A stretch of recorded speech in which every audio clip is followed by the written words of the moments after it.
This is the iPhone 17e, what Apple calls as feature-stacked, value-packed, and what I've come to consider as one of a few products that's completely changing my perspective about the company. See, back in 2007, when asked why Apple didn't sell cheaper computers, Steve Jobs very famously stated, "We just can't ship junk." So yeah, ever since, I've been clear the company would rather not compete in a segment unless quality is guaranteed, and for me personally, the results have been evident. I've had 5-year-old MacBooks that still look and work like new. Apple is even marketing this phone to people upgrading from an iPhone 11, so it's clear the company knowingly builds devices for the long run.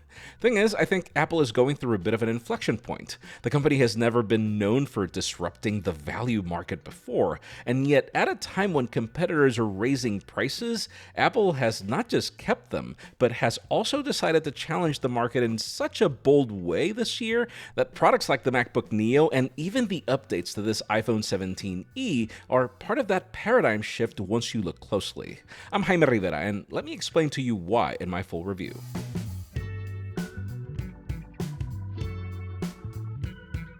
Alright, let me level out the playing field from the start for you to get where I'm going. This iPhone 17e retails for the same $599 as it did last year.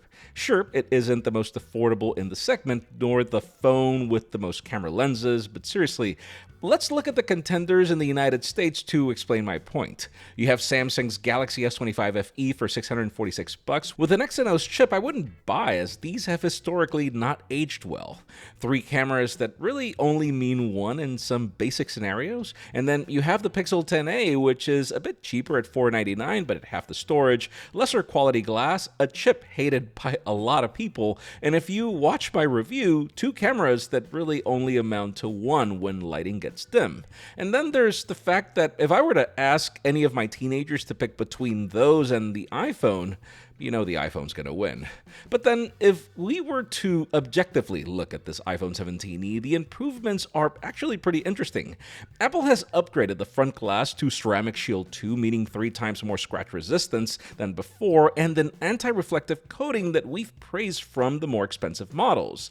If you think of it, matched with the aluminum, you're pretty much getting the same materials as the Pro and Pro Max that cost twice as much. Still, since it follows on more of the footprint of the 16, it's more manageable in one hand, but then addresses a key essential better than the more expensive siblings. See, this phone has a larger battery than the 17, than the iPhone Air, and even the iPhone 17 Pro. Seriously, it's second only to the Pro Max, but then is somehow the lightest iPhone in the entire lineup, and by a good bit. It then brings upgrades like the C1X modem that's proven to make endurance and reliability on the iPhone Air just fantastic. It brings the same A19 3nm chip as the iPhone 17, which continues to make a lot of flagship chips look bad, and especially at this price point. And best of all, Apple has now bestowed it with MagSafe, which also means support for Qi 2 wireless charging up to 15 watts and accessories, which I do love using. So if you think of it, the 17e is technically a flagship that's designed to somehow match a mid-range price point. So, what's the catch? Well, Apple's way to cut costs in order to sell you a more affordable flagship is a bit unconventional. While others give you new tricks like high refresh rate on subpar displays just to look good on paper, Apple sacrifices features over quality. As such, the 6.1-inch Super Retina XDR display is as good in color reproduction, viewing angles, and detail as the more expensive models. It's just packed on an older notch design with a bit less brightness, and the lack of ProMotion means no always-on display. If these are features you care about, you'll have to consider the 17 instead, but I know a ton of people that even on those phones will switch it off just to get more endurance, so I get the logic behind the 17e. Regardless, my experience using this panel was as good as on any other iPhone, and the same goes for the speakers. Actually used it a lot more than I expected, given one specific reason I'll discuss later. But then software is where Apple does the opposite of what others do. With the exception of a Pixel, the cheaper the Android phone, the less software features you get, and the harder it is to get updates over time. that's not a problem here, though there are some differences that are actually related to hardware buttons. See, iOS 26 pretty much performs the same in every way as its more expensive siblings. You get the same liquid glass experience that gives you a lot more flexibility in just how you'd like the home screen to look. Apple Intelligence is here, and you're pretty much set for whatever future updates come in that department. Though, since there is no camera control, visual intelligence is a feature you can get from the Action key or within quick settings. Apple continues to provide some of the best parental control essentials I've used, along with crash detection and satellite connectivity for messages or emergencies, so it's another reason to consider this phone for your kids or even elders. Again, seriously, it's pretty much the same as every other iPhone. Maybe the biggest reason this phone has resonated with me is in day-to-day experiences like endurance. It's almost like a replacement to the Plus iPhone in the sense that, boy, is this battery life great on this phone. Apple rates it at 26 hours, and yeah, this is for sure a day-and-a-half phone, even with hardcore use. Also, like the iPhone Air, the C1X modem is pretty legendary at remaining connected in tough scenarios, so data and phone calls have been pretty epic. Even with the lack of ProMotion, this phone is very smooth at handling day-to-day navigation for anyone looking for a work phone, but then is also pretty great at gaming thanks to the power of this A19. But fine, let's get to the other catch that's most evident for anyone, and it's this single camera. Apple has upgraded the sensor to become a full fusion camera system, meaning it brings a lot of the tricks we saw with the iPhone Air, though at nearly half the price.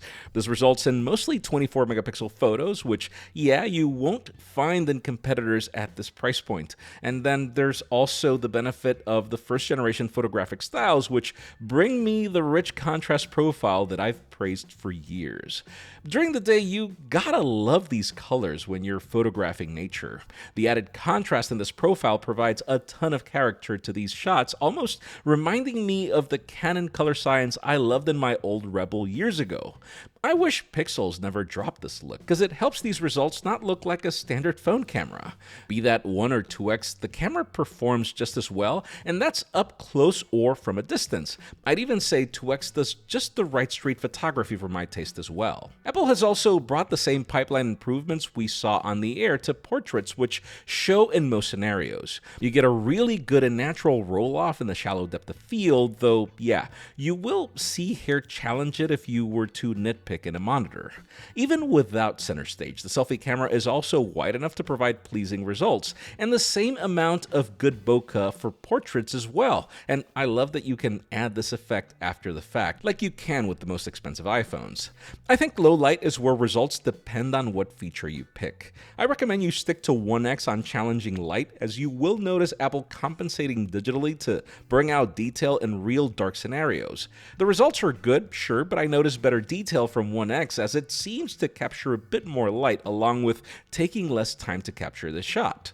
And yeah, video recording is probably the biggest reason why I would pick this iPhone over any competitor at this price range. It provides the same Dolby Vision HDR capabilities as its more expensive siblings, and it shows great color, stabilization, and where dynamic range is on point regardless of whether you're on 1 or 2x, where every single competitor, even at higher price points, will completely fall apart.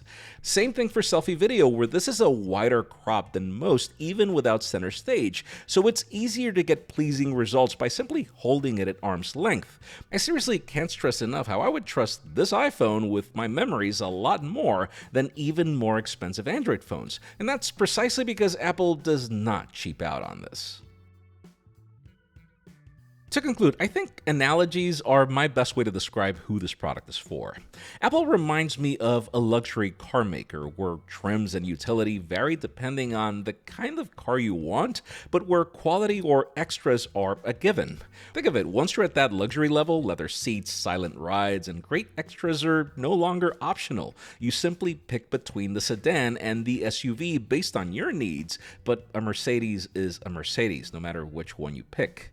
This iPhone 17e is not for everyone, just like a small sedan isn't either. If you like an ultra-wide camera, or the center stage selfie, or an always-on display with high refresh rate, this phone is not for you. Just like you pay extra for the bigger sedan, the same goes for the base iPhone 17.